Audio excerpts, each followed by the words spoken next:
Сайн уу? Мөнгөн Бат Эрдэнэ хоёр байна. Сайн байцгаана уу? Бид хоёрын сар тутмын видео тоглоомын подкаст эхлэх бэлэн болоод байна. Сар болгоны подкастер дээр видео тоглоом эрсдэл болсон онцлог үйл явдлууд, нээлттэйсэн тоглоомууд, тэгээд тоглож дууссан тоглоомудаа яриа явдаг. За өнөөдрийн подкастер юу ярихаа товч дурдаад тэгээд подкаст эхлэе да. Сонин ачнаас гэх юм бол Epic Games болон Steam хоёрын хооронд болоод байгаа жоохон жижигхэн маягийн тэмцэл гэх юм уу? Тэрний талаар YouTube Studio бета загвар гарсан талаар Amazon нууцаар консолуудыг зах зээлд шалгаж гаргах нууц төсөл хэрэгжүүлж хийсэн талаар цуурхал ярина да. Өөрсдийн гэсэн консол шиг юм байна. Cloud гэдэг юу Google project хийж ажилласан. За миний мэдээ гэх юм бол хятадын нөгөө том компани Tencent стрим хийдэг хүмүүсийн мөрдөх журам гэж юм гаргасан мэлээ. Тэрийг ярина. За хиймэл оюун ухаан StarCraft-ийн тоглогчдыг ялсан байлээ. Хүмүүсийг ялж чадахгүй байгаагаар сүүлчийн тоглоом болсон байсан. За Японд хөгжлийн бэрхшээлтэй хүмүүс гэрээсээ робот удирдаад ажил хийлгүүлж байна гэсэн байсан. За нээлттэйсэн тоглоомуудын энэ сар дажгүй тоглоомууд байсан Metro Exodus First Person Shooter тоглоом, Anthem Multiplayer Action RPG тоглоом, за Apex Legends гэдэг нь самсаргүй байж байгаа шинэ үнэгүй Battle Royale тоглоом ирсэн байгаа. Өөр бол Jump Force гэдэг тоглоом байна. Яг онцолж ярих гэх юм бол За тэгээд нэг дэлгэрүүлж ярихгүй ч гэсэн өөр ямар тоглоомд нээлттэйснийг ярина. За юу тоглоом өнгөрсөн сар? За өнгөрсөн сард бол Vampire гэдэг тоглоом ил тоглож дуусглаа да. Сайн нээлттэй гэсэн чинь. За миний яг тоглож дууссан тоглоом гэх юм бол энэ Германы Osmot гэсэн студийн Orwell гэдэг мөрдлөгийн симуляц маягтай адлын бодлын тэтгтийн маягийн тоглоом тоглож дууссан байна. За эдгээр болон бусад мэдээллийн дэлгэрэнгүй яриад өнөөдрийн подкаст болох нэ.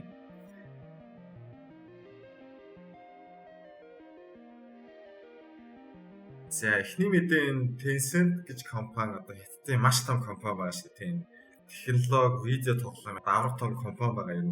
Баруунд ч гэсэн нэлээд нөлөөтэй болсон зөндөө олон компанийг худалдаж авсан хөрөнгө оруулалтуудыг хийж байгаа. Reddit-ийн хүртэл 5%-ийг сая авсан гэж хэлжсэн. За сар хүрээгээр болохоор энэ Google-ийг бусад өрсөлдөгчдийн ч гэсэн бас нэг чинд үзэхээр ер нь их том нүсгэр компани байгаа шүү дээ. Тэгээд энэ видео тоглоомын зах зээлийг бол хятадаа тэр чигээр нь барьж байгаа гэж хэлэхэд бол буруудах юм байхгүй. Тэгээд Epic Store гэдэг одоо Бат Эрдэнэ ярих гэж байгаа мэдээлэл ч гэсэн энэ Tencent-ийн. За тэгээд өөрсдийнх нь платформ дээр ингээд стрим хийхэд ямар журам мөрдөх вэ гэсэн юм бол гаргасан байсан. За яг хөө журмууд нь ерөнхийдөө бол нөгөө байдаг юмуд байл л дээ. Садар самун хүчирхийллийг хориглоно нь ёс суртахууныг дагаж мөрдөн гэсэн юм байсан.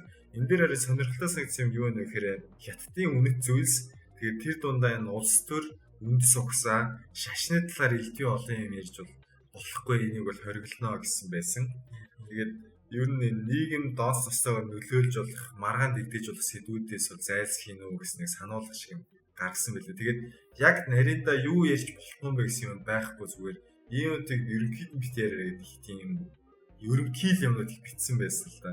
Тэгээд энийг болохоор нөгөө эерэг орчинг бий болгох зорилготойгоор бид нар энэ журмуудыг хаахан танилцуулж байна гэсэн байсан. Гэхдээ ийм нарийн тодорхойлтгүй энэ нэг сүрдүүлээж байгаа шиг юм болохоор ингээд яг юу хориглоод байгаа юм хийж нарийн биш хэцүү байгаа байхгүй. Тэгээд ийм нарийн тодорхойлтгүй ийм нарийн заалтгүй юм байхаараа яг энэ заалтыг зөрчсөн байна гэдэг хууль шиг юм байхгүй.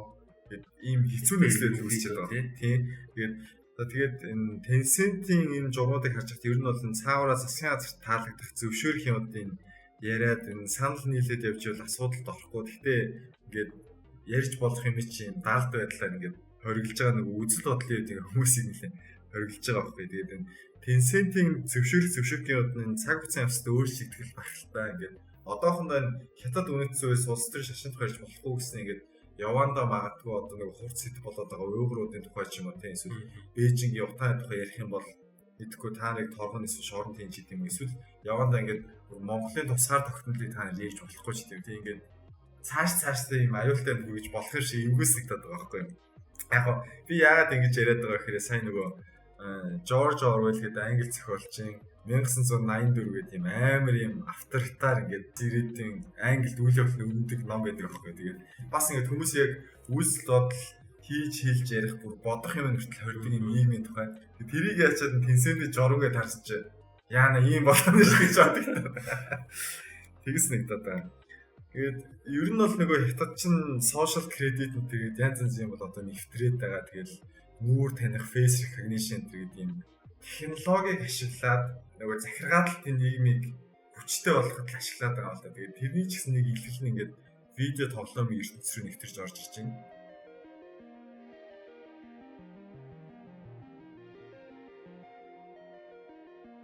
За миний мэдээ гэх юм бол Epic Games Store Steam хоёрын жижигхэн зурчлийн талаар бол Жижигхэн биш наач амар. Энэ бол ерөөд айгүй том зурчил байгаа юм л та. За тэгээд ерөөдөө Epic Games бол ер нь Steam-ийг бодох юм бол хоёр л даваа чанарыг бол үзүүлээд байгаа. Хоёр одоо илүү гой санал гэх юм уу та.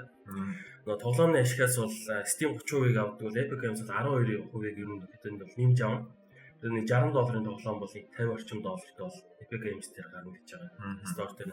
За тэгээд 14 хоног болгонд бүх тоглогч нартаа нэг тоглоом өгнө гэж байгаа. Ямар ч хамаагүй тоглоом. За ерөөдөө ийм хоёр чанараар одоо ороод ерөөдөө тоглогч нар болон одоо Bost Game Publish хийдэг студиудыг бол өөртөө уруу татчихээн. За тэгээд сая яг Metro Exodus уг нь 2 сарын 15-нд нээлттэй байж байгаа. тийш Өмнөх 7 хоногт шууд Epic Store дээр нээлттэй хийсэн байгаа. Тэгээд Steam дээр бүр pre-order хийсэн хүмүүстэй тоглоом нээж өгөхгүй гэж байгаа. Дахиж хуралдаж байгаа нээж өгсөн гэж байгаа зөвхөн pre-order хийсэн хүмүүстэй. Тийм бусдаар бол жилийн дараа гарна гэж байгаа гэсэн юм шүү. Тэгэхээр бүр Steam дээр чи pre-order хийсэн хүмүүсийн тоон ихэд 200 мянга байсан гэж байгаа. Тэгээд яг тийм мэдээ гарснаас нь болоод яг 7000 хүн бол refund хийсэн. Тэгээд ерөөд 193 мянган хүн бол pre-order Steam дээр бол аль эзэний тоглоомыг авсан байхад нь тийм зан гаргаад Epic Games дээр нээлттэй хийсэн байгаа. Тэгээд ерөөдөө яванд бол Epic Games бол одоо Steam-ийг бол зах зээлээ шахаж гаргахыг бол төлөвлөж байгаа юм болов уу гэж би хараад байгаа. Гэхдээ яг одоогийн уг нь бол Steam бол ч бүр 2003 оноос хойш анх одоо нэгдсэн.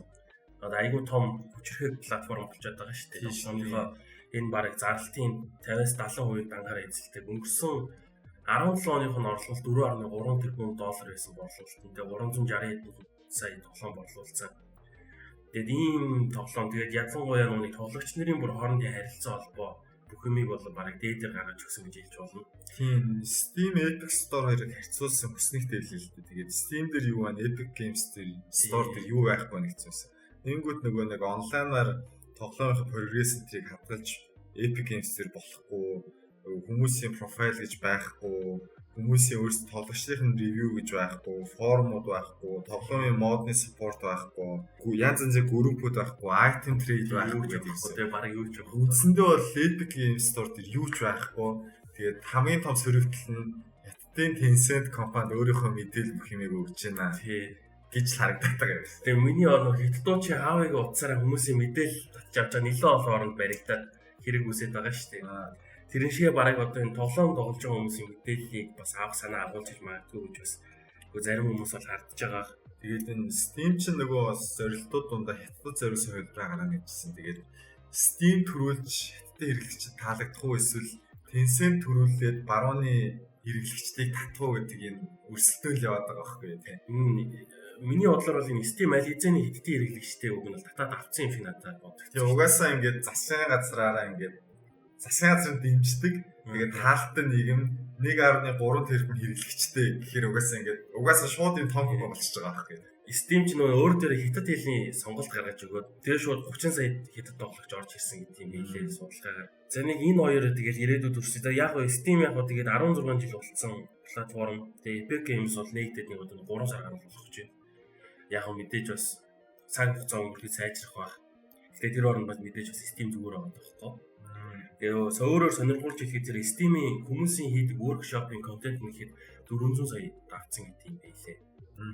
Тийм болохоор тэгээд баг Steam-д бол би нэг айгаадах зүйлгүй гэж бодоод хэрвээ publish хийж байгаа нөхдөл Steam дээр гарахгүй Epic Store дээр гаргаад байхгүй бол тэгээд энэ хоёрын өрсөлдөөний хамгийн хөгийн үн нь Epic Games Store болохоор ингээд үйлчилгээ ч юм уу тийм чанар юм бусад бидний амьдралд юм өөрчлөлт оруулах хөнгөн хэлбэр болох юм дээрээс биш зүгээр энэ тоглоомыг зөвхөн манай store-оос авч болно. Уучлаарай гэж. Тэгэхээр одоо энэ ерөөсө шудраг биш өрсөлдөөн байгаа байхгүй тийм.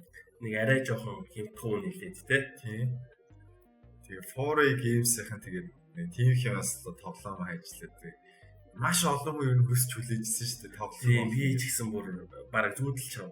Гарч ирсэн бүр тэр wish list-д оруулснаас хойш бүр хараад зүүдэлж ирсэн. Яалтчгүй эхний хоёр зурлан бүр үнэхээр гоё болж чадсан л та. За хоёулаа яг нөгөө Metro Exodus тэрнээр ярьээ өгөөжлүүлээ да.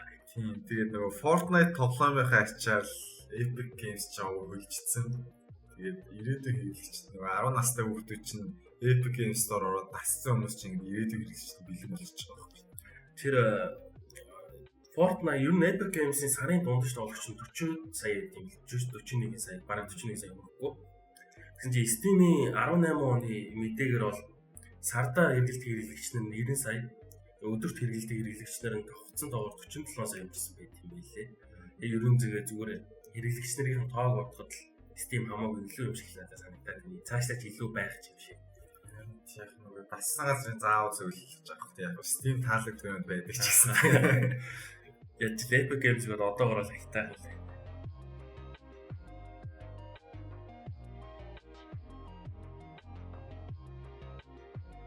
За миний дараагийн мэдээ StarCraft төр хиймэл оюухан хүмүүсийг ялсан байна. Ер нь бол нөгөө Хятадын Gotham тэгээ StarCraft 2 бол хиймэл оюухан одоохондоо хүчирхээгүй хүнийг хязгаарч дийлэхэргүй их тийм нарийн комплекс их цогц тоглоом гэдэг байсан. Тэгээд өнгөрсөн жил болохоор хүмүүсийг Google-ийн DeepMind AI Gotham-д ялцсан. Тэгээ энэ жил болохоор StarCraft төр гүйцээд одоо ингээд албан ёсоор орог тийм хиймэл оюухан хүмүүсийг ялгаагүй тоглоом гэж одоо байхгүй спортод хүмүүс ялглаа гэж хэлж болохоор тийм болчлоо ерөөсөн. Тэгээд энэ Google-ийн DeepMind AI дээр суурилсан Alpha Star гэдэг хиймэл оюухан юм билээ. Тэгээд StarCraft-ийн Grigors Mana Comanche гэх юм одоо тэгээд Dario Tilo Wunsch гэдэг хоёр одоо мэрэгжлийн байсан тамирчинтай тоглож үзүүлээ тэгээд ялж үзүүлсэн. Яг нь шууд дамжуулалтаар байсан ч гэсэн яг энэ тоглолтын бичлэг бол зүгээр бичлэг байсан гэсэн. Гэхдээ ингээд хүмүүсийг ялгаад үзүүлж энэ том алах юм шиг санагдаад байгаа л да. Тэгээд StarCraft дээр чи юу ингээд нэг дор хэдэн үйлчлэхээр нөгөө нэг keyboard-а хит дарж mouse-а хит дарах үедгээр нь эренблэгтийн байлт одоо тэр нь их байх тусмаа ашигтай үйл хийдэг байх тусмаа тэр тоглогч маш сайн байдаг, үр дүнтэй байдаг чинь. Тэгээд бид нар шиг энэ сонирхчтой болохоор нэг 60-аас 100 үйлчлэгийг бол хийдэг гэж байгаа. Минут нь. Харин мэрэгжлийн тоглогч нь болохоор нэг ойролцоогоор 300 орчим хийдэг. Бүр амар юм гал ассан юм ширүүн тоглолтын үед болохоор бүр зарим тоглогчдын хурданд минутанд бүр 600 хүрдэг гэж байгаа байхгүй юу? Хүн нөгөө одоо робот юу тийм тэгдэг гэж байгаа. За харин Alpha Star-тай өрсөлдсөн хоёр тоглогчдын хурд нь болохоор минутанд 280 байсан. Харин Alpha Star нь болохоор минутанд 350 үйл хийсэн. Тэгэхээр одоо 6 настай хүүхэд насанд үерсэн хүн хоёр ингээд 100 метрт гүйж байгаа юм шиг хоёр ялгаатай байсан байх нь шүү дээ. Тэгээд ялж үзүүлсэн байна. Ер нь бол яагаад энэ тоглоомуудыг ялахгүй гэж үздэг байсан бэ гэхээр юм маш их мэдээлэл дээр үндэслээд таамаглал дэвшүүлэх урт хугацааны төлөвлөгөө боловсруулах байдаг байсан. Тэгээд тэрийг нь одоо хиймэл оюухан хийж чаддаг болсороо цаашлаад одоо бодит амьдрал дээр үүсэж байгаа асуудлууд чинь эдийн засаг улс төр нийгэм ашиглаж болох зөндөл боломжууд байна гэж үзэлээд байна л да. Тэгээд тэр талаас бол их сайхан санагдаж байна. Тэгээд ер нь AI-ийн хиймэл оюухан өвчгөр тэгээд бараг нэг хүмүүс бараг баагаар шахагдаж гарах юм шиг надад санагдаад байна шүү. Тийм шүү дээ. Одоо зөндөө олон ажлуудыг орж ийн чинь нөгөө зарим салбарын хуульд чи хиймэл оюухан ордог болсон. Хуульчдыг бол ер нь дийлж юм жаа. Тэгээд зарим төрлийн хорт тавдрыг эрт онцлох чинь хиймэл оюуханы ашиглаж чинь тэр хүмүүсээс илүү амжилттайгаар эрт онцлог гаргаж чинь тэр юм бол байгаа. Тэгээд бидний одоо бодолтой одоо бид нар ингээд байж гал хэдхэн жилийн дараа өгч чинь ахиж хүүхэд гэж гарч ирээд 10 жилийн боловсрол, их сургуулийн боловсрол, тэгэл дээд боловсрол гэдэг юм. Тэгсэн чинь хиймэл оюухан хизээч өгөхгүй мэдээллийн сандаа апдейт хийгээл улам сайжраад яваад нэрс хугацаа алдах юм байхгүй. Биднээс илүү л олчиход байгаа юм шүү дээ. Очоод арьсаатгаас салгаж идэг юм байна.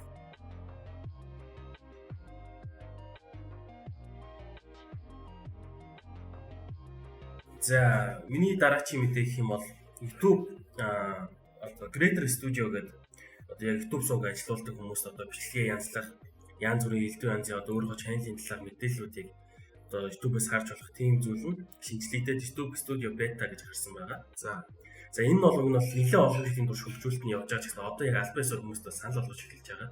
одоо хэрэглээд юу болохгүй нь юу болж ийн гэдгээ та нар фидбэкээр бидэнд буцаад хэлээд өг.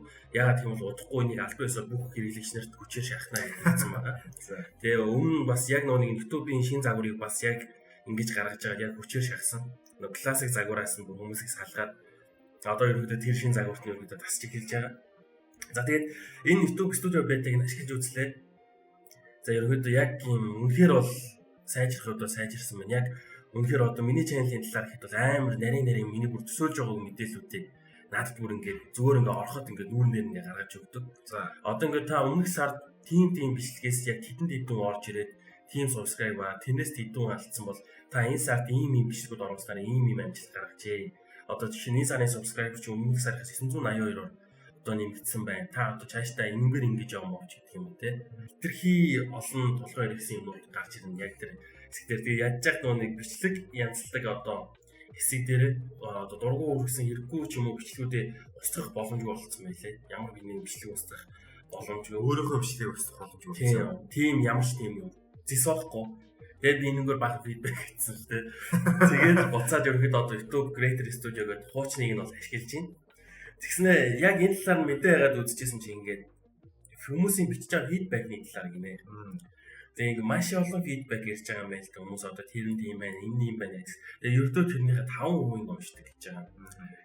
Тэгээд тэр 5% нь уншихтаа бүр ингээд ерөнхийдөө subscribe хийхдээ одоо ер нь хэрэгэлдэг тийм хүмүүс уншдаг. Тэгээ ер нь бол мань мэдчихэд бүр subscriber хүмүүс бол одоо тийшээгээ баг фидбэк бичээд YouTube-ийн бити гай болоо те.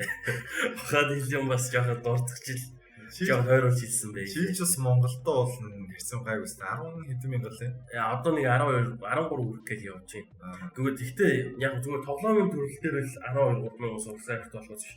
Яг тэр social play гэдэг сайт эдийн YouTube сувгуудын талаар тэрэн дээр хайгаад үзэх юм бол Монголын одоо өөр чиглэлээр ажилладаг олон subscriberтэй олон үзэгч нартай айгүй олон чаналууд бол байдаг. Би бас тэрийг ухаж үзчихсэн л та. Тэгсэн чинь эхний 10 билүү 20-ыг үзсэн чинь нилээд нь хөгжмийн сувг.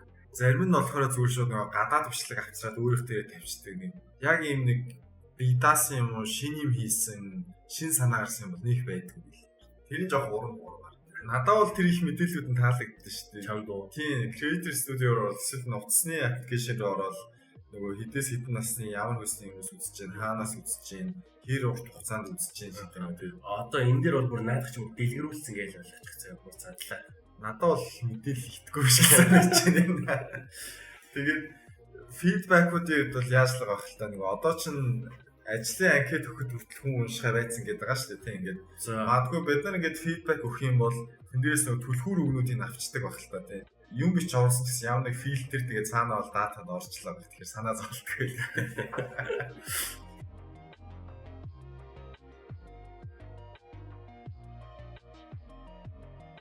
За миний дараагийн мэдээ болохоор Японд хөгжлийн бэрхшээлтэй хүмүүс гэрээсээ робот удирдан ажил хийж байна гэсэн байсан. Тэгээд бид нар чинь нөгөө янз симулятор тоглоод байдаг шээ тийм фарм симулятор, трейн симулятор, Euro Truck симулятор гэдэг бүр нэг амар хийд тоглоом байна те. Бүр ачааны машин хүртэл жолоодаг хүмүүс тоглодог Монгол хүмүүс байдаг шээ тийм. Тэгээд тэрэн шиг юм болов гэж бодогдсон ингээд робот удирдаад зөөгч хийж байгаа гэж байгаа байхгүй юу? Orihimedi гэдэг энэ роботуудыг Японы нэг стартап бол ажлууд хийж туршиж байгаа юм билээ. Тэгээд энэ Donver Cafe гэдэг шинэ кафе нэгээд зөвхөн роботууд ажилтдаг юм шиг байгаа. 10 ширхэг алсын занаас ажилтдаг ийм роботын ажилтнтай.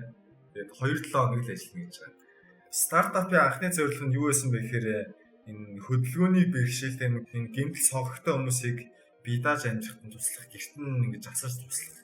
Тийм робот бүтээх зорилготой байсан. Тэгээд энэ нөгөө суугаа ийм хэвтэй босч явах чадалгүй дандаа хүмүүсийн тусламж асаргаа хэрэгтэй хүмүүс байдаг. Тэгээд тэр асуудлыг бид шийдмээр байна гэсэн юм байсан.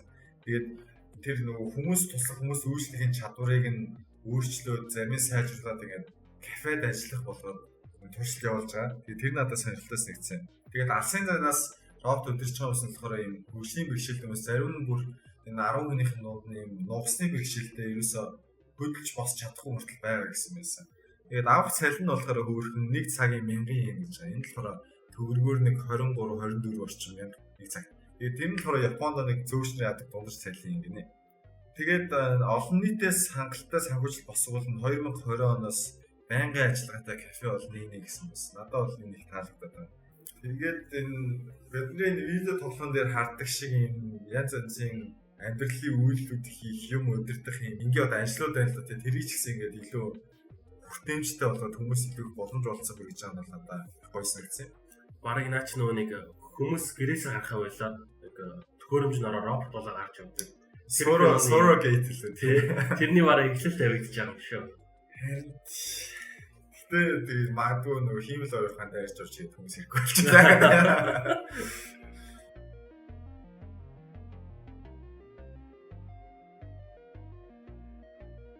За миний дараагийн мэдээ гэх юм бол за нэг 100 яриа бол нэг хэсэг бол амар яваад байна.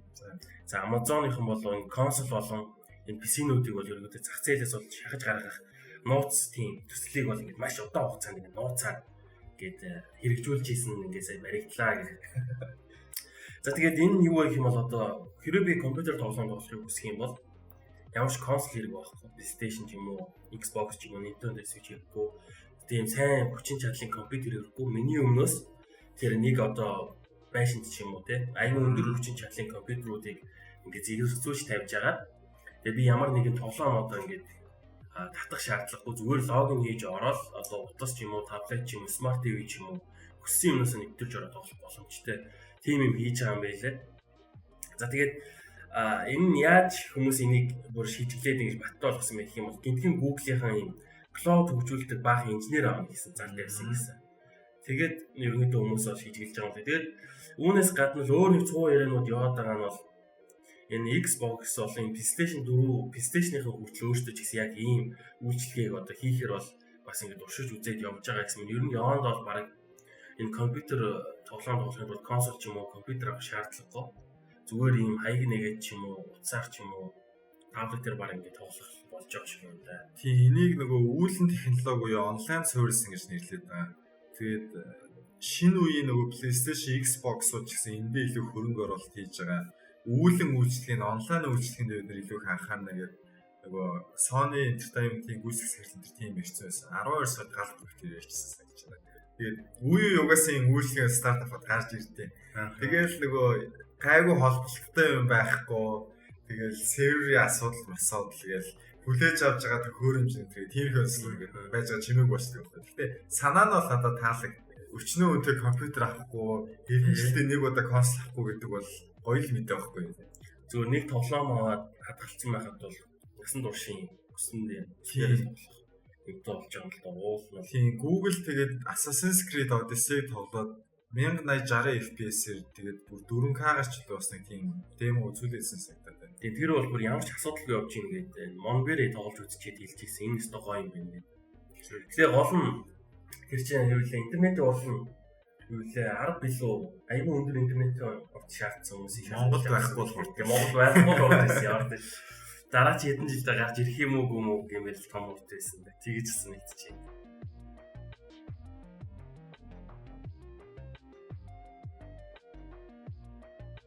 За тэгээд энэ сард бэлдсэн мэдээнүүд энэ үрээд дуусчихв. Тэглээ. За нийлдээс тоглоомтой яриа. За дэлгэрүүлж ярихгүй ч гэсэн товч дуртай тоглоомтой эхлээд ярьчихлаа тийм. За тэгээд Crackdown 3 Terry Crews одоо нүүр нь болж явж байгаа нэг хөөрхөн тоглоом байсан. Xbox дээр өмнөх ангууд байсан л гэж ойлгосон. Тоглолтын бичлэгийг харсан чинь Читашийн мөртлөө нэг алиа тоглоом гэж юу лээ. Saints-тэй их төстөөс нэгдсэн. Ийм нэлээ аркейд маягийн нэлээ ашигналтай тэгээд ийм бодит байдал цуурлаагүй арт стайл харагдах байдал ч гэсэн юм нэг хүүхэлдэйн кино шиг юм шиг эсвэл нэг супер баатартай тоглоом шиг тиймэрхүү өнгөн л тоглоом баг шиг байлаа. Тэгээд үнэлгээнд нь бол нэг сайн биш байсан. Гэхдээ нэг тоглож байгаа өөр бол бас бишгүй хөвгөлтэй байна гэж хэлжлээ. Тэгээд тэр жүжигчин Terry Crews надад амар таалагддаг болохоор хөөрхөн инээдэн жүжигчин шүү дээ. Тэгээд Terry Crews ямар юм байдаг вэ? Яа тий. YouTube дээр л одоо бас нэг компьютер дээр угсаа заяа юм хийгээ чанал ажиллаж явж байгааг сонсож байсан. Жүжигчин, Hollywood-ын жүжигч аахгүй. Нэг White Girls гэдэг кино гэдэг нэг хоёр хараа арьстай цагдаа нэг арьсаа солиод нэг цагаан арьстай хоёр өхөн болдог шүү дээ. За тий. Тэрэн дээр нөгөө нэгэнд нь дорлчаад хоол мол идэх. Тэр бүжиж үжлээ явдаг. Тэр харцлаа байхгүй юу? За. Тэгээд Expandables дээр бас тоглолцсон байсан нэг жишээ. Тэгээ ер нь амар хөвгөлтэй жүжиж байгаа хэрэг. Надад айгүй таалагдав.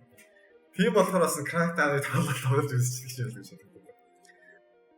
За өөрөх юм бол энэ Far Cry New Dawn гэдэг Far Cry 5-ын үйл явдлыг үргэлжлүүлсэн spin-off маягийн. Гэхдээ өмнөх тоглоомоос 17 жилийн дараа үйл явдал нь өрнөж байгаа. Цөмийн дайны дараа үйл явдал нь өрнөж байгаа гэсэн байсан. Газрын зураг чинь жоох өөрчлөгдсөн, зарим хэсэгт жоохон багассан. Гэхдээ зохиол нь үргэлжлээ явж байгаа гэх тийм ирсэлтэй. Гэхдээ review-руудыг олж яриад байгаа юм болохоор нөгөө RPG систем гэдээсэн. Янз бүрийн бууз үсэг чадвар юмудаас сайжруулдаг, дайсуудын нөгөө мяа буужиж өгдөг энэ төр гэл тийм юм бол байх шиг хэлээ. Тэгээ зарим нь таалагддаг, зарим нь тэр шинжилгүүд таалагддаг гэл юм байсан.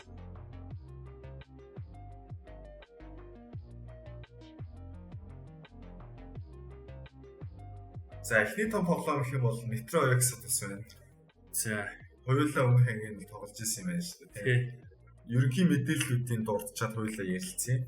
Украины 4A Games гэдэг студ бол хийсэн. Метрогийн өмнөх анги нөгөө 2033 Last Light хоёулыг нь энэ студ хийсэн шүү дээ. Тэгээд энэ студийнх нь бол анхандаа нөгөө Stalker 1-ийг хийжсэн бүлэг хүмүүсээс тоглоом нээлттэйхээс өмнө салж гараад Метрог бол хөгжүүлж эхэлсэн гэдэг. Тэгээд Stalker болохоор нөгөө юм open world хүн нөгөө харсан зүг рүү яваад өгсөн хадлалд оролцож болдог. Метрогийн хувьд болохоор илүү их нарийн хийцтэй тэгээд задгай биш ертөнцтэй зүгээр юм шугам байдлаар явж гисэн зохиолдоо их анхаарсан ийм арай өөр юм хандлагаар хийгдсэн гэж хэлж болно. За Exodus-ийн болохоор өмнөх цувралаасаа ялгаа нэх юм бол хагас open world гэж байгаа. Тэгээд үйл явдлын туршид ийм хэд хэдэн задгай газар очино. Гэхдээ адал явдал нь бол ийм үргэлжлэлгээр үргэлжлэнэ гэж байгаа. Галт тэргийн цуугаад өөр газар очиод яваад байгаа юм л л дээ. Нэг ийм зөвхөлтэй газар очиод, нэг ийм өвөлтэй газар, нэг ийм ойртой газар гээд явна гэсэн байсан. Тэгээд өмнөх ангууд дээр нөгөө Москвагийн метронд үйл явдал өрнөгөөс одоо тэндээсээ гарч аваад өөр хүмүүс өөр амьдрал хайгаад явж байгаа талаар ерхэд бол гарч байгаа. Тэгээд зохиол дээр их анхаарсан гэдэг утгаараа бас бусад open world тоглоомс ялгаатайсан гэж байгаа. Тэр Metro Exodus-ийн яг үйл явдал нь 1 жилийн турш өрнөн гэдэг. Тэгээд цаг агарын динамик системтэй гэдэг жишээлбэл үйлрэл солидод өдөр шин бороо шороо орох гэдэг. Тэр нь бол айгүй бас гоё санагдсан. Тийм. Last Light энэ тэр чинь гадаргууд ирж байхдаа сая нар гараад бороо энэ гинтер бол тэр нь бас гоё санагддаг гэсэн шүү дээ. Баян нэг хонгорч явж байгаа нэг өвчин газар сууж байгаа гаргаж байгаа юм шиг тийм. Тэгээ метрогийн хувьд бол ерөөхдөө дайсууд хүн 2 хөлтэй 4 хөлтэй чоно гэдэг шиг хүмүүстэйч байлтан мутантуудтайч байлтан замаар янз бүрийн сонирхолтой хүмүүстэй уулзахгүй байсан ч гэсэн орчин тойронд янз бүрийн амьдралынхаа түүх тэр ертөнцийн талаар гоё юм яриад харилцаа хийгээд сууж байгаа хүмүүс байдаг. Тэгэл энэ тэнж яваал хог ухаал янз бүрийн цогцтой таарлтал бууз өсөг юм сум цоглуулаад ингээл хог түүхэд гоё сэгдаад идэв ерөөсөө. Энэ бүр одоо бүр өөрөө шинээр буу графталт болсон гэдэг жилийн өөр дээр. Харин тийм. Би тэгээд яг нэг өөрөө тоглоно геймплей хийнэ гэж бодож байгаа. Санаас би нэр Metro Exodus-ийн геймплей хийх гэж байгаа шүү манайхаа. Тэгээд тийм болохоор бас нэг нарийн ширийг үзье гэж бодохгүй өөрөө тоглоё гэж бодоо яваад байгаа. За тэгээд түрүү дурдсанчлан нөгөө Steam дээр гарах гэж байгаад 2-7 хоногийн өмнө ч маш богино хугацаанд мөрөөд Epic Store дээр гарах болсон гээл бөө маргаан дийгдсэн. Дараа нь бас 4-1 хөгжүүлэх чинь та нар тэгж тоглоом авахгүй байт юм бол дараачийн ангийн бид нар PC дээр гарахгүй шүү гэдэг бас төмөө амтны үзий явдлыг төрүүлээ 4AS энэ хүн бидний өсөлтийг илэрхийлээгүй PC дээр тоглогчид бол бидний одоо үндсэн хэрэглэгч твэрээ шүү гэдгийг өөрчлөлт болж байгаа тийм болсон. Яг энэ нэг Steam-ээс мөрөөд тэрний дараагаар бол нэг би сонирхоод Metro 2033 Last Light-ыг орж харсан Steam дээрээс. Тэгсэн чинь хоёлоо Metro 2033 дээр 5696, Last Light дээр 5093 хүн негатив үнэлгээ өгсөн байлээ. Бүр уулаа болгосон байлээ. Тэгээ зүгээр энэ цувралын тухай мэдэхгүй бол 2033 Redux Last Light гэсэн юм нэг сайн тоглоомнууд. Ялангуяа эхний тоглоом бүр амар сайн. Тэгээд review интерес нь харж чадгүй шантраарэ тоглож үзээрэй гэж хэлээ. Зүгээр сүүлийн 30 хоногийн review л хүмүүс уурласандаа нөө Exodus-ийн талаар гомдлж негатив үнэлгээ өгсөнөөс тийм. Үнэндээ бол айгүй позитив үнэлгээтэй тоглоомч дээр review юм. Тийм. Зэрэг гаргасан бол яарч асуудал байхгүй л тэгээд тэнд нэг Epic Store гэдэг хятадын маш том компани яг хятад компани мэдээлэл өгөл өсөлтөө Steam дээр тоглоё гэдэг бол нэг асуудал байхгүй. Гэхдээ ингээд бүтэн жил хааж яад энийг хэрэгслээ. Бүр 200,000 хүн pre-order хийсэн баг чинь. Pre-order-ийн зариуд нээр гоё өсчтэй ингээд цөөн тооны хүнд юм нөгөө сумтай юм жижигол тэгээд тэмдэглэлийн дэвтэр гэдэг гоё юмуд бол байсан гэл савхан өргөдгөл юм билээ дуртай суулгал. За ер нь бол тэгээд Metro Exodus-ыг бол дандаа багтсан байсан. Зохиолдоо анхаарсан гоё хэвээрээ байна. Муулсан юм бол их байхгүй илээ. Тэгээд яг хуу жоохон өндөр үзүүлэлт шаарддаг машинууд дээр л ажиллах нь гэсэн байсан. Тэгээ одоо нөгөө шинээр гарч байгаа 2060 гэртэй картууд л нэг 60 FPS-ээр барих юм шиг. Тэрнээс доош бол хэцүүтэй гэсэн байсан. Өөх тэгвэл бас нэлээ овоо ах нэ. Гэхдээ одоо нөгөө нэг 2060 гэдэг чинь 1070 энэ дээр л гэсэн үг шүү. Тэгээд тэр нь нөгөө high дээр 60 FPS-ээр тоглох гэсэн. Яг хөө нөгөө 1060-тай ч юм уу тий эсвэл 970 гэртэй бол тэгээд арай medium болгож чаад 40 орчим FPS болоод байна. Би 1066 ГБ i7-7700 дээр нөгөө бенчмаркыг ажиллаж үзсэн чинь high дээр тавьсан мөртлөө бусад хамаг тохируулгууд нөгөө motion blur янз бүрийн bloom гэх юм багсаж байхад бол нэг 47.8-аас 41 2-тэй бол яваад байгаа шиг. Гэхдээ яг тоглоод бичлэг хийхэд бол хэрэгцээлгүй шүү дээ. RTX 2060 ч бүр 1070 Ti-ээс илүү гэхээр наадах ч амар авах юм байна. Тэгээд 1070 Ti чинь арай өмнө нь гайг байгаа. Тэгээд саяхан нөгөө нэг 1660 лөө бас нэг шинэ график карт гарчаад байгаа шүү дээ. Гэхдээ нөгөө нэг RTX-гүй заяа. Өмнөх тэр Turing гэсэн энэ 1060 1070 адилхан архитектурын арай нэг сайжруулсан шинэ юм нөхгүй юу. Тэгээд тэр бол бас гайгүй гэдэг. Гэхдээ нэг үнийн багцад явж байгаа байхгүй юу. Тэгээд тэр шинэ график карт авчвал бас гайгүй тоглох гэж бодож байна. Ray Trace сонирхдаг бол бас тийм Nvidia шинэ график карт гаргацсан байлээ.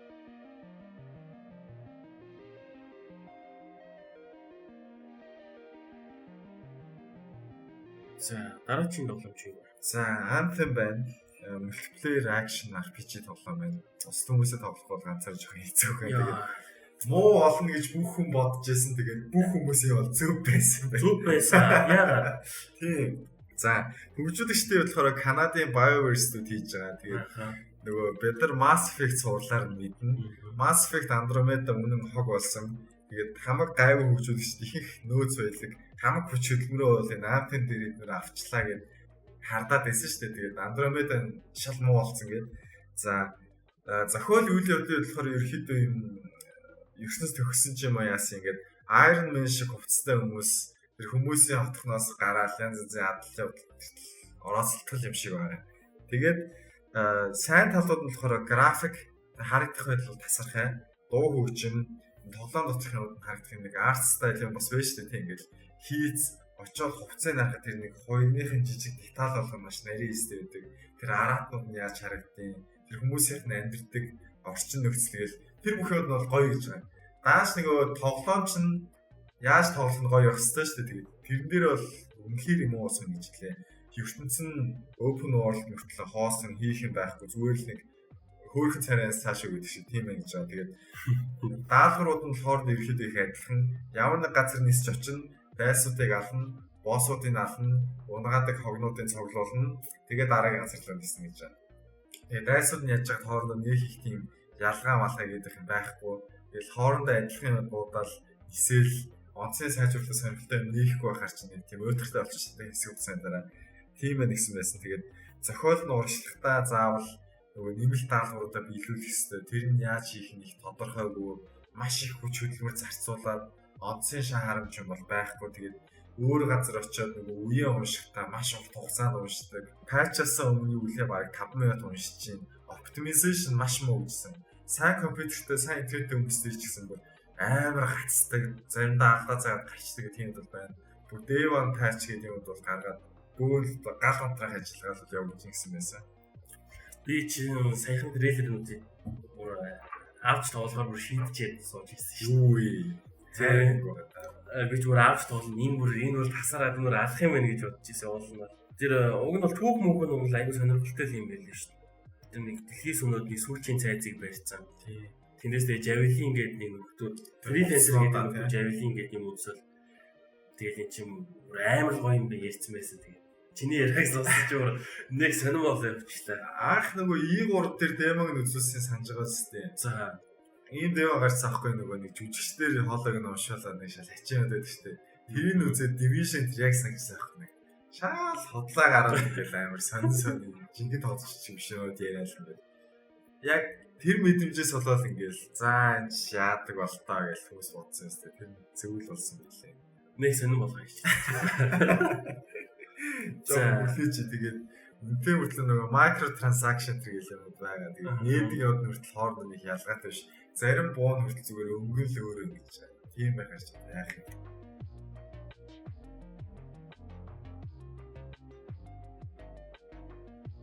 За тэгвэл яг энэ тоглоомоор унгасан ч гэсэндээ Apex Legends гэдэг тоглоомоор бол хүмүүсийг бол баярлуулж шүү дээ. Гэтэ тэр одоо EA-ийн сайндаа биш тэр Respawn Entertainment хийсэндээ л байгаа л да. Яг Respawn гэсэндээ яг тийм үү EA дээр гарч байгаа юм болохоор яг нэр үнднээс EA дээр бас давхар явж байгаа шүү дээ. За Apex Legends-ийн болохоор шинэ нөгөө Battle Royale тоглоом байгаа. EA-ийн Origins-ыг татчаад нөгөө тоглож болно. Тэгээд Respawn Entertainment болохоор Америкийн студи байгаа.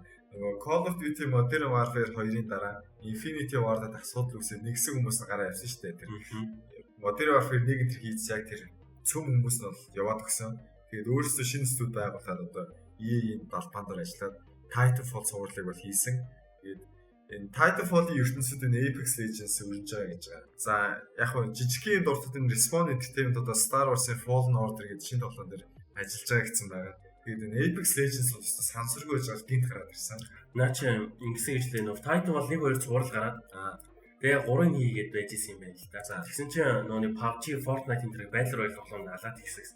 Тэгхийн бод тийм ч хэдүүл ерөөс Titanfall-ийн энэ ертөнцийн энэ тоглоомыг нь Battle Royale болгох чигээ. Тэгээд яг нэг ертөнцтэй Apex Legends гэдэг 3-ын болоод энэ тоглоом хийцэн гэж хэлээ. Зөв.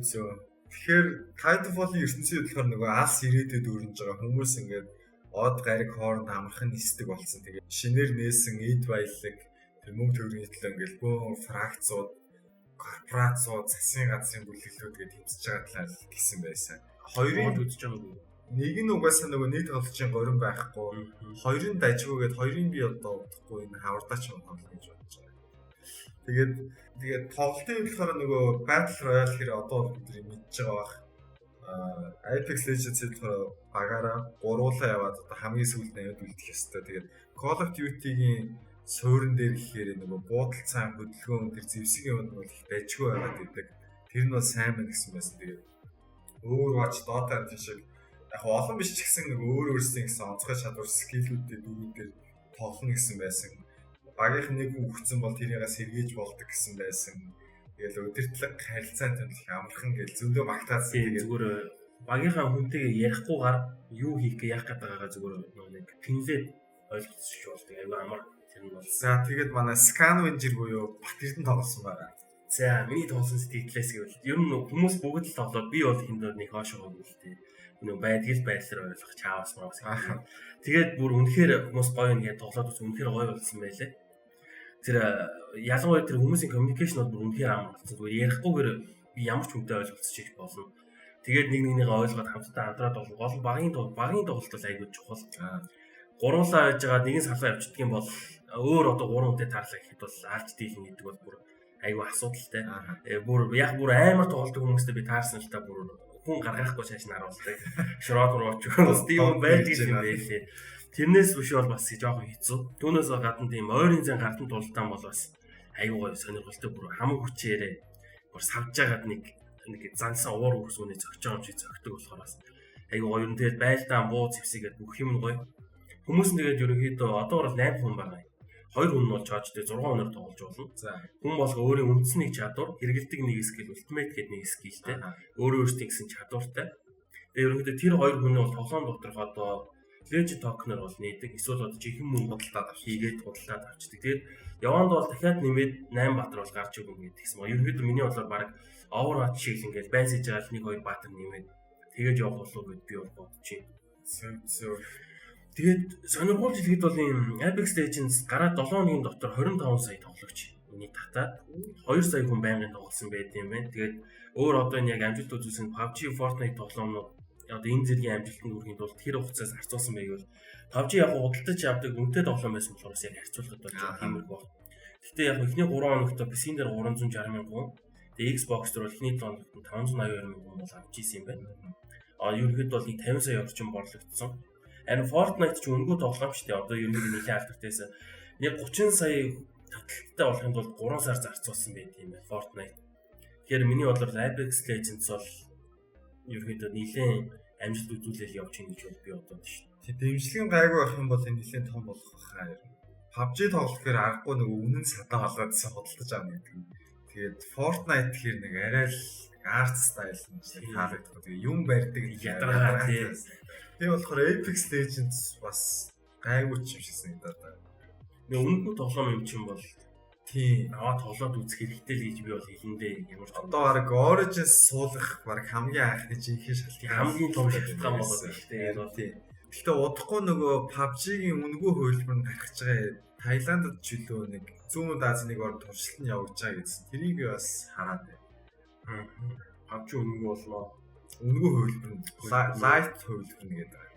Тэгээд түүнээс өмнө нь хөлбөр нь бол үнэтэй эвэр үлдээд өөр дагчны юм байх юм гэсэн үг тийм. Хоёр орнд ич байгаа бараг энийг үнэгүй болгоод худалдаж авсан хүмүүс нь хэдий скин өчгöd байна. Бараг хамаагүй л хүн татах бах төө.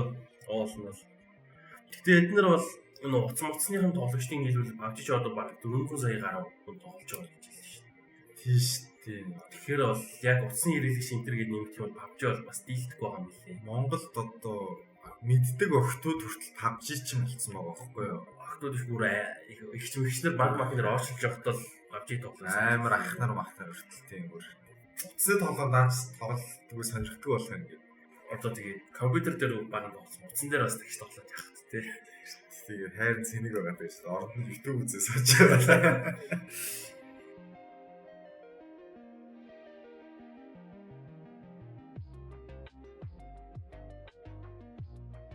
За өөр нэг тоглоом байна. Jump Force гэдэг.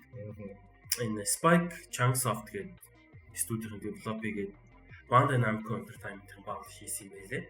За fighting, crossover fighting гэж байдаг та. За одоо нэг өдөр та одоо нэг тодорхой мапн дээр яваа зодтолтоод скил хэрэглээд явдаг.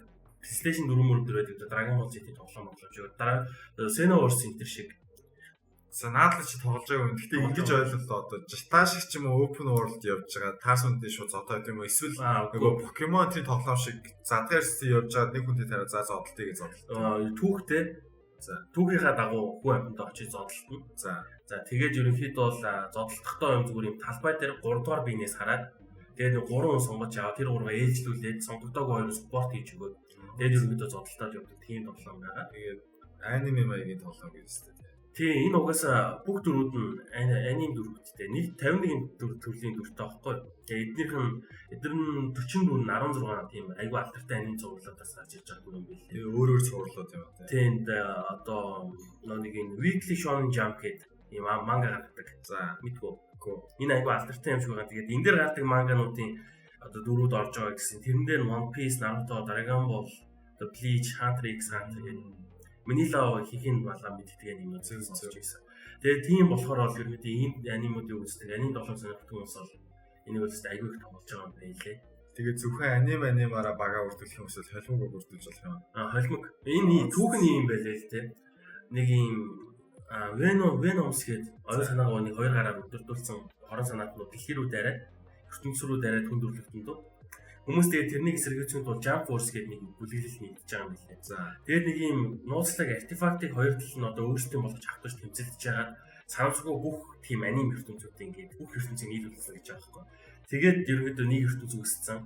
Тэгээд айгүй бол аним дөрөв характерууд одоо нэг тоглоонд ойлголцсон явж байгаа гэж тайлбарлаж байгаа юм байлээ. Ерөөдөө хүмүүсийн тоглож байгааг харахад бол гоё харагдчихлээ. Гэхдээ бас яг миний хувьд бол тоглож үзэхээр бас үгүй гэж хэлэх юм байна. За чамд өөр бэлдсэн тоглоом байна. За энэ сар их болчлоо. За тэгвэл нээлттэй тоглоомод явах. За 3 дугаар сард ямар тоглоод нээлттэй их вэ талаар хоёлоо ярилцъя. За яг бодож исэн том хэдэн 4 тоглоом болол сонгож авлаа. Division 2-ын талаар. За энэ яг үйл явдал нь Division 1-ээс 7 хоногийн дараа 7 сарын дараа Вашингтонд болж байгаа юм билээ чаас. Эхнийх нь хаана болчихлаа? Бостонд тийм. Тэгээд чаас Вашингтонд болж байгаа юм чаас. Тэгээд энэ нүунийг нэг дээрээ нэгээс өөр баг ялгах юм байхгүй. Нэмэгдсэн юм гэх юм бол яг зүгээр 8 тоглогч нийлээ рейд хийж л болдог. Тэгээд өөр юм байхгүй. Тэгээд энэ бас Epic Games тийм. Нээлттэй хийх юм байл. Гэтэ яг ядчил метрогоос өмнө зарласан байсан шүү дээ. Тийм яг анхнаасаа тийг зарласан байсан. Угсаа энэ баг фейлдэх байхаа л гэж би энийг л баг байхгүй. Угаасаа тогломч гэж бодоагүй байсан. Тэгээ Steam дээр гарах үхээр тэгээд танилан тодорхой болчихж байгаа байхгүй. Нэг зөвхөн мапан солигдсноос тэр нэг мем яваад исэн шүү дээ нэг хүмүүсийн. Division 2-ын нэг open beta-гаар гаргалаа гэдэг. Орж ирээд өстой ямар ч хараа хяналтгүй улс орн ямар байдгийг харж авах гэдэг. Тэгсэн чинь тоглож утсан хүмүүс нь та нар ороод үзэхгүй гэдэг. Нэг буудлаас очиж даалгавраа хитэн годомжроо шүмтэй буудалц тэгээл болоо гэдэг. Тийм юм гарсан. Энэ тэгээд fail-тэл доос байх гэсэн бодолтой. Division, Destiny тэгээд юм хачаа чинь онлайнаар байнга тоглосон нэг game as a service гэдэг байгаа шүү дээ. Аваад болцдог юм биш. Байнгын цааш нь мөнгөө төлж байх хэвээр ийм тоглоомод бол тоглол явсан. Энэ болмоор юм. Харин ястаа хэлмээр. Өөртөө цагийг үрээд хүмүүсийн цагийг үрээд. Гэхдээ энэ чинь нөгөө нэг ер нь бол гар утсны тоглоомодоос үүссэн бизнес модель гэж хэлээд байгаа шүү дээ. Хүмүүс ингээд байнгын тогтмол тоглол одоо өдрийнх нь нэг хэсэг болцсон. Тэгээд баг цагаар мөнгө ингээд дандаа л өгч идэг гэсэн. Би Love Division бол нэг ч төгрөг үгүй. Тийм бид нар ч нөгөө ядуу болохоор тарьж байгаа байхгүй. Харцангуй гайгүй орнууд чинь тэгэл багсаа саад даваа нэг $5 юм чинь гэл яаж болох тийм.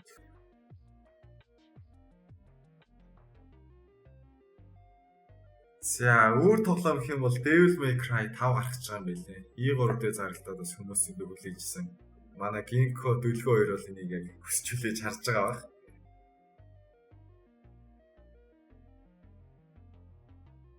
За өөр Япон гэх юм бол Dead or Alive 6 гарна чинь адилхан нөгөө тулгаантай тоглоом байдаг. Тэгээд нилээн тийм садар самууныг сурчилсан болоодаа гэх маягтай энэ тэгэл хүмүүс бас маргаан дэгдээд дөрүүд нь тийм харах юм бол та шууд ойлгох.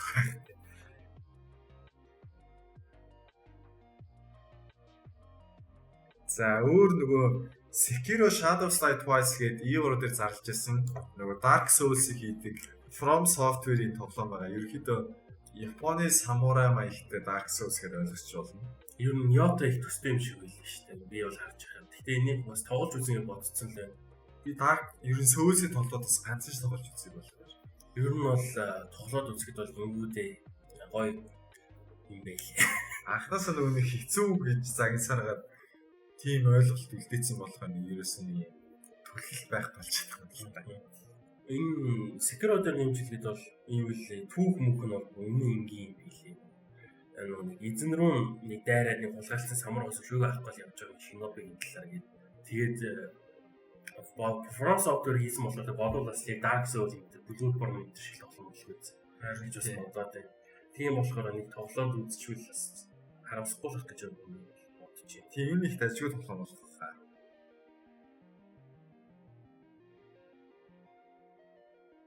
Зэн Lived Alive гэдэг би нэг тоглоом харсан байна. Square Enix develop хийсэн. Бас publish хийсэн тоглоом байна. Энэ 19 оны 2 сарын 25-нд Японд хийж нээлттэйгээд 3 сарын 5-нд дэлхийд нээлттэй юм лээ л. За энэ яадаг тоглоом бэ гэх юм бол мөрнөөс харсан нэг тоглоомуд байдаг та. Юунаас мөрнөөс харсан одоо баруун мөрнөөс. За тэгвэл нэг шүүтер маягийн тоглоом баггүй. Хажуудын талаас нардаг шүү дээ. Тийм нэг тиймэрхүү дүрслэлтэй. Тэгээд энэ түүхэн айгуу надад гоё санагдсан. 2027 Ново Ослава гэдэг газар руу нэг хүмүүс дайраад тэгээд тэнд одоо тэнхээ овгол орчин суугч амьд үлдэхин төлөө яаж тэмцэж байгаа талаар юм 3 хүний өнцгөөс ингээд тус нь харуулсан. Хүний мөс чанар энтриг айгуу гоё буцаа хөндөж харуул энтер гээд бичсэн байсан. За энэ ерөөд бол нэлийн сонирхолтой санагдсан да. Тэгээд антив захиалгаж байсан нөхөр болохоор чиний үг гэдэг бас хэцүү юм аа.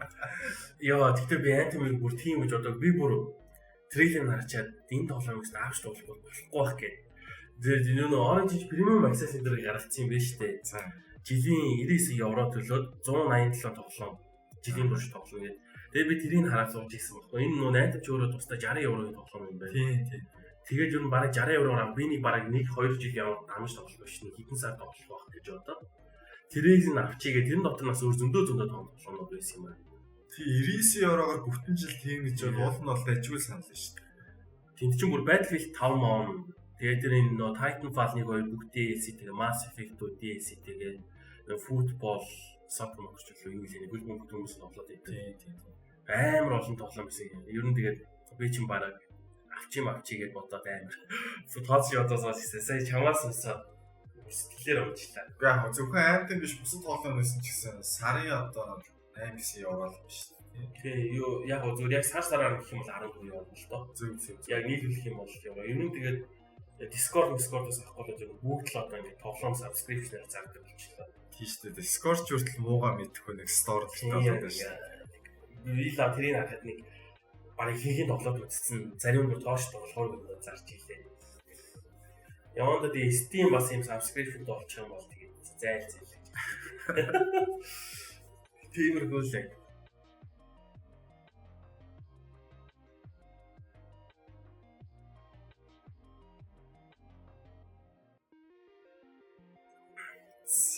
За подкастаа төгсгөлөө тоглож дууссан тоглоом одоо ярьдаг.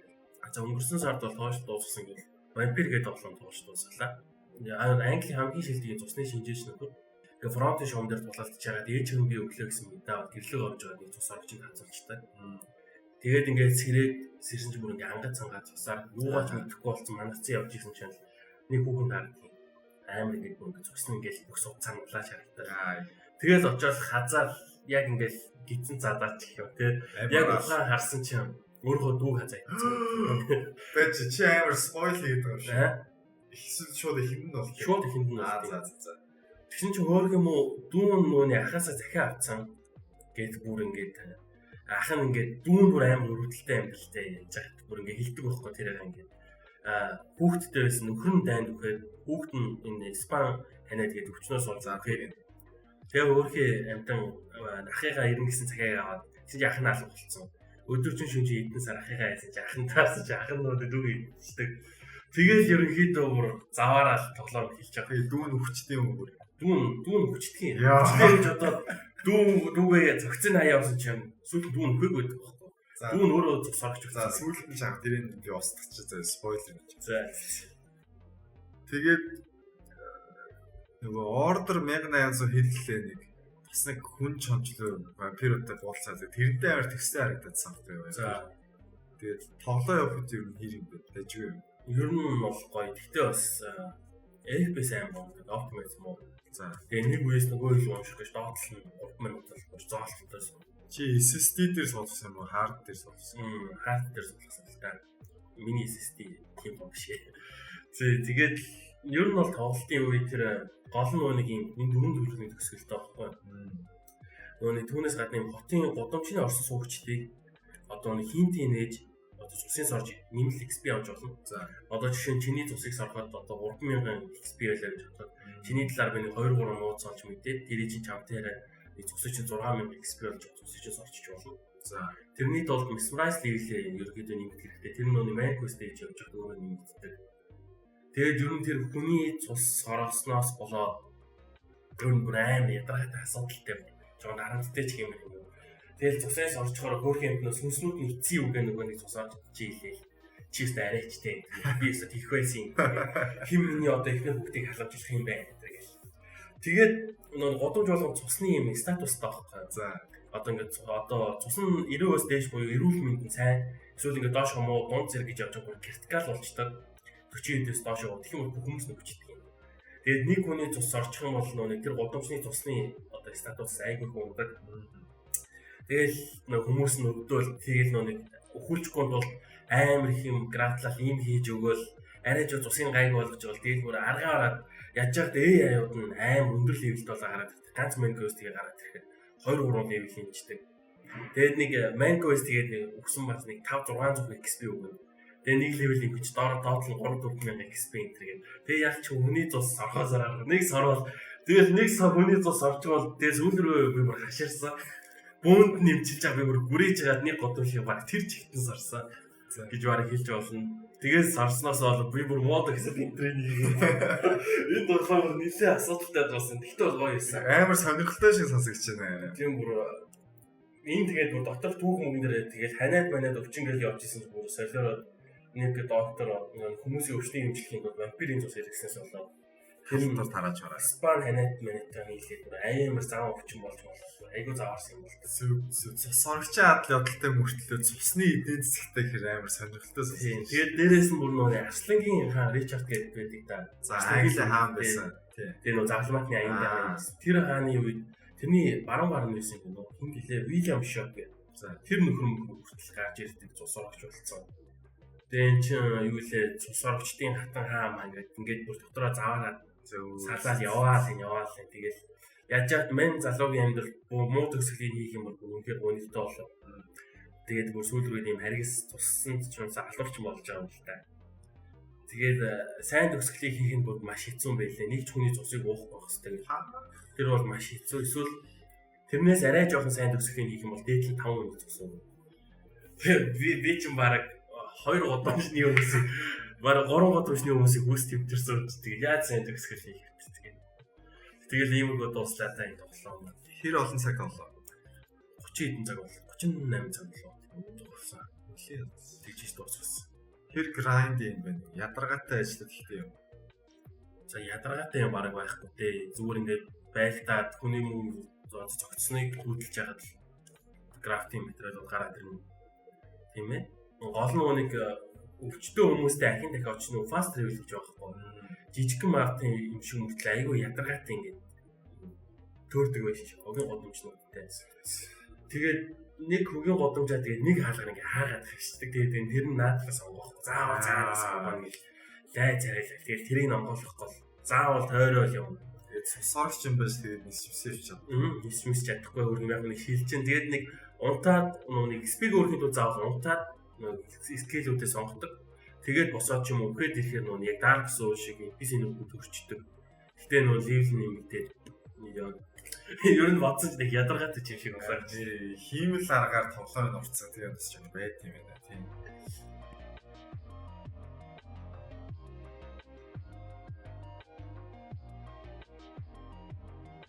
За чи юу тоглоо? За би болохоор Orwell гэдэг нэг Германы Осмот гэсэн студид тоглоод авсан.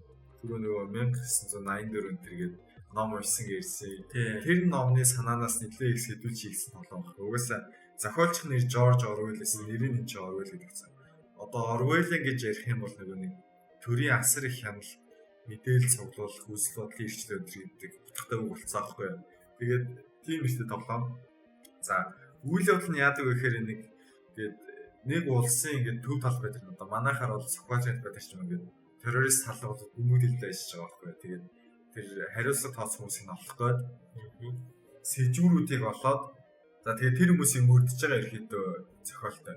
Тэгээд тоглолт нь яадаг вэ гэхээр тэр хүмүүсийг мөрдөхдөө нөгөө сошиал хуудасууд тэр Facebook, бичдэг блог, ордог сайтууд, эмнэлгийн бүртгэл ингээд алсын ямар бүртгэлүүд байд юм байна. Ажлын ашиг бүртгэл бүх юм мэдээлэл нөхөн заяа. Онлайн дээр бидний ямар л мэдээлэл тэнд үзүүлдэг баг бүх мэдээлэл ингээд ухаж олно. Тэгээд сэжүүр хань ямар хүмүүстэй холбоотой байсан, амьдралд нь юу тохиолдоод ямар бүлэглэлүүдтэй уулздаг байсан, хаан цагаан өнгөрүүдийн хэлсэн ярьсан одоо төрийг буруутгасан юм байдаг ч юм уу тийм эсвэл тэр хүнтэй дотн найзлсан бол тэр хүн ингээд хамсаатан болоод бүртгэл оруулж авчдаг. Тэгээд бид нар ч нэг онлайн дээр дандаа нэг зан чанараар байна гэж байхгүй шүү дээ тийм одоо жишээ нь айгүй албаны вебсайт дээр бид нар ингээд гачин бичээд байхгүй тийм найзууд дундаа ингээд өөрийнхөө хүсээр ярьдаг ч юм уу эсвэл онигоогоор ингээд зүгээр нэг юм явжлаад юм хилчингүүт нь тэр мэдээллийн би алийг сонгож авах вэ гэдгээс бас багс юм хамаардаг. Тэгээд дээр нэг дарахтай заяа. Ерөнхийдөө нэг ажилтны компьютер дээр суугаад ажил хийж байгаа шиг тоглоом гэсэн. Тэгээд олсон мэдээллүүдийг дараа руугаа явуулдаг. Тэгэхээр дарахтайгаа шууд ярих боломжгүй. Тэр хүн зөвхөн над руу би тэр хүн зөвхөн мэдээлэл явуул нөр холбогдох боломж байхгүй. Тэгээд тий болохоор энэ ийм нюанстай, ийм очтой биш гэж хэлэх болох зүгээр оруулсан мэдээлэл нь шууд тэр үний талаар факт болоод явцдаг. Цаашлаад нөгөө гинт хэрэг толох боломжтой асуудал үүсдэг байна. Тэгээд 5 бүлэгтэй. За чи бүгдийг олсон юм. Үгүй зүгээр нөгөө дотроо 5 чаптертай юм уу? Аадлын бодлоо ингээд үйлчлээ явдаг гэсэн. 5 өдөр гэж байгаа. Тэгээд нэг тийм их зэвүүн тоглоом байсан. Яг тоглолт нь бол эхэндээ нэг жоох ядаргаатай шиг нөгөө ийм шууд буудах үеж явах юм байхгүй. Яг эхнийх нь тэр нөгөө бөмбөг дэлбэрдэг гэсэн камераар харуулж байгаа шүү. Тэгээд хүмүүсийн Google-тэй кино шиг байдалтай нэлээд stylized хийсэн болохоор тийм хэсэгтээ тэгээд сүүлийн бүх хэсэг бол дандаа компьютер дээр л ажиллаж байгаа юм чинь. Тэгэл хүмүүсийн гар усны дэлгэц компьютер дэлгэцээр файлууд өгөх үзэл. Бусад угааж нээлзэл нь уншиж машаад явсан. Алж өгöd. Тэгээд амар их текст уншдаг болохоор жоох ядаргаатай.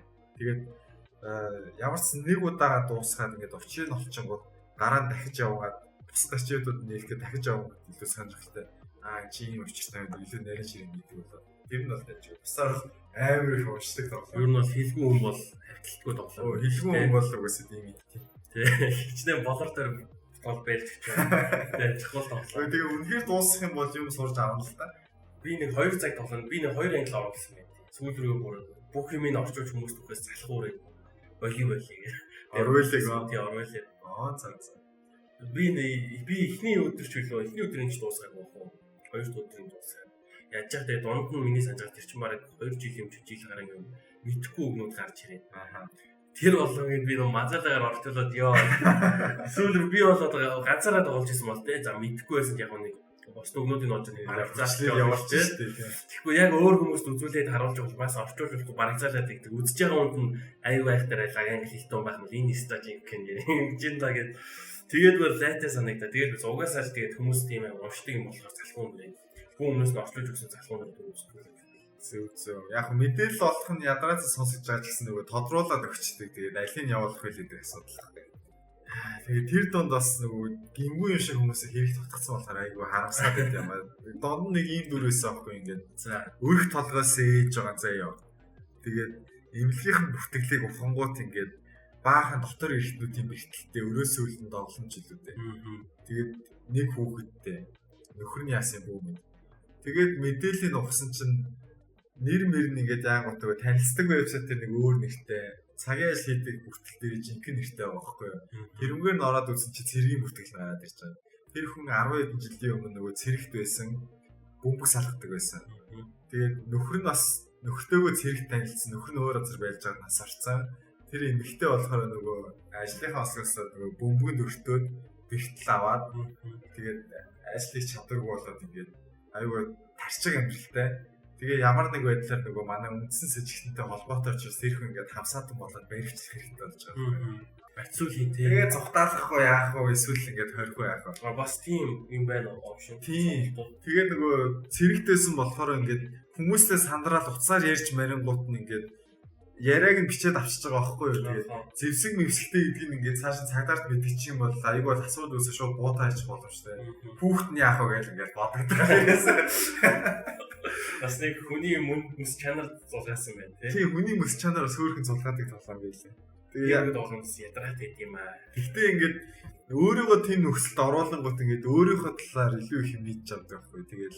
Тэгээ ер нь онлайнаар би ямар мөр үлдээж байгаа гэдгийг бодоход хүргэдэг л тоглоом байлээ. Би нэг яг тиймэрхүү юм тоглолцохоор нэг муу одоо нэг юм хүн чанар гаргаад зөөлөн сонголт хийж болох ч гэсэн нэг яг тоглоомдоо ч юм ачим тавах гэж юм баригдаа тийм сонголт дараа нь юус бодогдоо салдаг. Тэр нэг Papers, Please гэдэг зэвэн тоглоом шүү дээ. Тэр би бас айгүй бол ингээд нөө яг дөрмөө дагаад явмаар гэдэг айгүй ингээд хүнд амьдрал хүмүүс орж гуугаал харин тэгэл одоо бүр яах гэж болохгүй нөө нэг оруулах юм бол торгуулны хэтрээ нүд асагдаа гэр бүлийнх маань хоос онцгоо оруулахгүй гэхээр тэр хүн маань хэзүүддэг гэж юм болоод гэдэг тэр ёо ядаргатай байсан. Бид нар бас цагаат болохоор бас нэг муу хүмүүс биш юм шиг байна тийм. Тэгэл үдэнэл орсон. Дараа нь нэг тийм хүн нөхөр гарч за тэрийг баривчлаа тэндээс мөнгө авчиж идэв. Сүүлрүү тэгээд бүр яалч яа ингээд би яг бодсон л дөө нэг хүүхд өвдсөн. Эхнэр аав билүү аав ах билүү гिचчлөө. Нэг хамаадаг нэг хүн байдаг тийм. Тэгээ гэрийн төлбөр авахгүй гэрчин хүүдэн. Тэгээ ингээд дээрээс нь ингээд нэг тийм асуудалд орсон. Тэгээ яг тэр яг ажил руу гарах орж байгаа хөөх бодож өнөөдрөөс ямар ч юм байсан ямар ч хамаагүй гарах мөнгө олно гэдэг.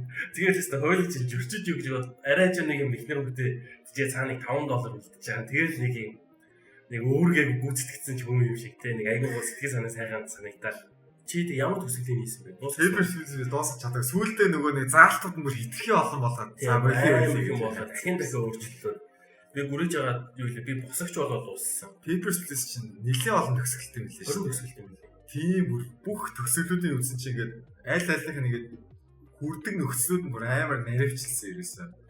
Би чинь босогч болоод тэр нөгөө нэг ажитрок гэдэг бас илүү сток ч илүү стоцк байлуу чи. Тэрний нөгөө хааныг дэлгэлээ. Тэрнээс зүйлүүдийг буудаад нөгөө манай босгочдод хааныг дэлгэлээ. Бүх хүмүүс ингэ яваад орж байгаа. Тэгээд одоо чиний энд шалган дээр чиний үүрэг дуусчлаа. Одоо чи ингэ манай эйжент болоо ингэ чи тушаалт юм шиг. Тэгээд ер нь чинь миний амьдрал айгүй хитаан болоо шинэ улсын том альбом тушаалт очоод нэг дуусгасан. Нөгөө тоглоом бас гоё юм шиг муухайч. Тэгээ тийм үлддэг юмтай тоглоом гоё юм байна. Орвол болохоор нэг 3 билүү бас өндөр хэсгэлтэй. Ямар мэдээллийг хинүү яаж хийзээ яваас гэх бас зөвүүл тоглоом. Юу тийм хөө тоглоомоос гоё шүү дээ. Тийм болохоор яг нэг юм тоглосон шүү. Тэгэхгүй ингээд би одоо энэ жилээс ирнэ Dota компьютер дээр суулгахгүйгээ шийдсэн байна. Яг найзуудтайгаа уулзвал нэг PC-нээр тоглож магадгүй. Гэтэ ер нь бол тэгэхгүй ингээд Dota тоглохоор чи 1 цаг болоод ингээд гацчдаг. Хожигдох юм бол яа гэх ингээд сэтгэл сар ороод уур үрээд стресс дуусах. Хожих юм бол тэгээд тэрэн ч гэсэн нэг одоо богинохон үргэлжлэл юм богино хугацааны камп байдаг гэх тээ. Тэгэхгүй ингээд ийм тоглоомтой ингээд одоо гүрийгээд тоглоо дуусчихаар нэг үнэхээр нэг амар гоё кино үзсэн шиг амар гоё ном уншсан ч шиг болдог байхгүй ингээд. Тэгээд шинэ бодол төрдөг байхгүй тийм. Тэгээд тийм болохоор одоо сардаа үнэхээр хичээл нэг гоё тоглоом дууссан. Ерөнхийдөө баг сүүлийн үед хараад байхад нөө том студиудын том тоглоомоос илүү жижиг студиудын ийм жижигхэн тоглоом. Тийм Chinese сэтгэл хүрээд энэ дээр 11 бит студиогийн This War of Mine бол надад сайн таалагдчихсан. Тийм би худалдаж аавна гэдэг ачаатууд хийгээд хайчаад байгаа. This War гэхдээ 11 This War of Mine тоглож одоо хүртэл хөгжүүлэлт зогсоогүй байгаа юм байна. Тийм үү. Season бас гаргачаад 3 эпизод гаргаж өгсөн сая 2 дахь нь гаргаж өгсөн. Одоо 3 дахь нь гараад тэг өшөө юм нэмэгдэх байх гэж бодоод байж тээ. За. Тэгээ нэг юм зэвүү тоглоод тоглолоо та. За. Гоё л өнгөрсөн юм байна. Гоё эс.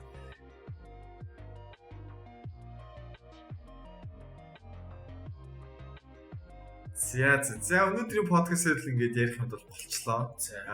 Өөр сонь сайхан ярих юм. Өөр сонь сайхан ч одоо тайм байж лээ. Одоо жоохон заавал мод болж яг ажил одоо явган гараад дийд эхэлж байгаа болохоор одоо нэг тоглоом айгүй байгаа боловч бичлэг хиймийгээд бодсон тоглоом байсан бол одоо нэг завгүй болоод ирж бол яг жоохон цагийг өөртөө зарцуулахыг хүсэж байна. Тийм болохоор яг өөрийнхөө дуртай тоглоом болоод сая яг нэг зав гарсан үеэр би нэг Overwatch-ийн түүхийн бичлэгийг нэг өдөр сууж бөөнд хийж. За тэгээд нэг оруулах хэдэн бичлэг хийж тавьчаа. Тэгээд ерөнхийдөө нэг өөр бичлэг оруулахгүй гэсэн юм бодож сууж байна. Зөв. Би ч анхнаас нэг амар геймплей дээрээс нэг хүмүүсийн хүлээлт өндөр тавиг болохоор гайгүй. Гэхдээ бас ажил ихтэй байна.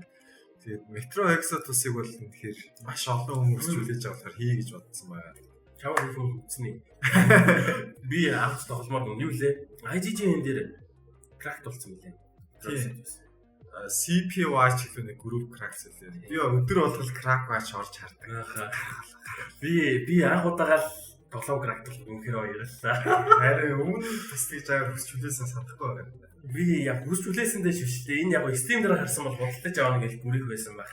Энэ нэг гонжирцсан болохоор миний би бүр кракт болоосаа гэж бодоод байна. Харин тийм бүр занаад байгаа байхгүй юу? Ашгүй кракт болоо би бүр айгүй их баярлалаа шүү.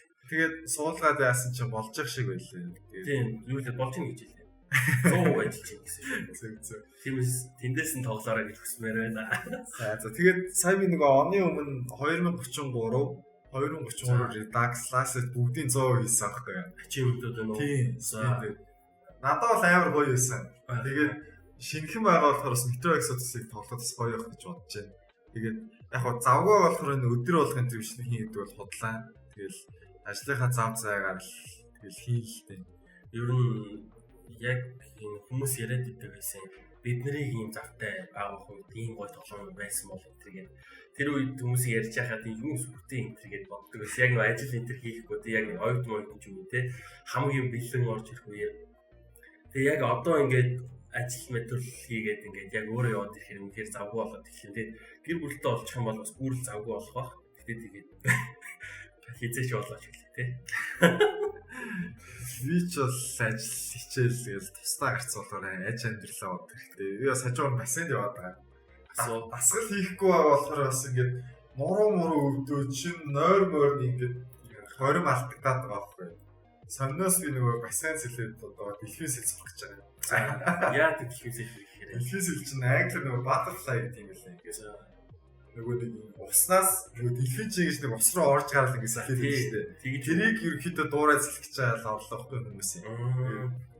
Одоохондоо бол миний сурах жоо хамгийн хэцүү юм лээ. Чөл өврөөр даллаа сурцсан, мэлхий сурцсан, дээшээ хараад нэг юм сэлж байгаа. Тэгээд одоо дэлхийн сурах гэж үзээд байна.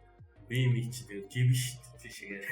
Эсвэл авах юм бол би багтаа нэг жимитгүй ийшээ яваад эдгэр оруулах юмдээс далангаар дагаж халахсаар зүрхэн нуур гэж байдаг байсан. Систем гэдэг.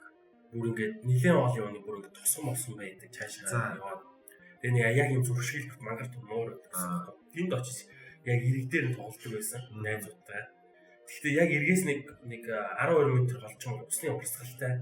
Татаж аваад цаашаа би тэнд нэг живжсэн. Тэнд бүр яг ухчихсэн. Яг нэг охин намайг татаж гараагүйсэн. Би яг тэр үед өгсөн байсан байх. Тэрнээс хойш тэгэл бараг ус руу өртөх нэг хүсэлгүй болсон. Тэгээд тэр охиндоо сайн болсон биз. Сайн болсон. Тийм юм болд юм байлээ. За зөндөө юм бичлээ. Тэгээд одоо нөгөө видео тоглоомын подкаст, кино подкаст гэж ороо явж байгаа. Тэгэхээр 3 сараас бол зоолттой ингээд Metro Exodus бичлэг бол ороод явах нь. Тэгээд тийм л байна да. Тэгээд цаг гарган үзсэн сонссон дандаа дэмждэг, комментэд бичдэг бүх хүмүүстээ маш их баярлалаа. Баярлалаа. Дараагийн бичлэг хүртэл төр баяртай. Мөнгөн болон бат эрдэнэ байлаа. За баяртай. Хогоогийн савнаа яцгаарай.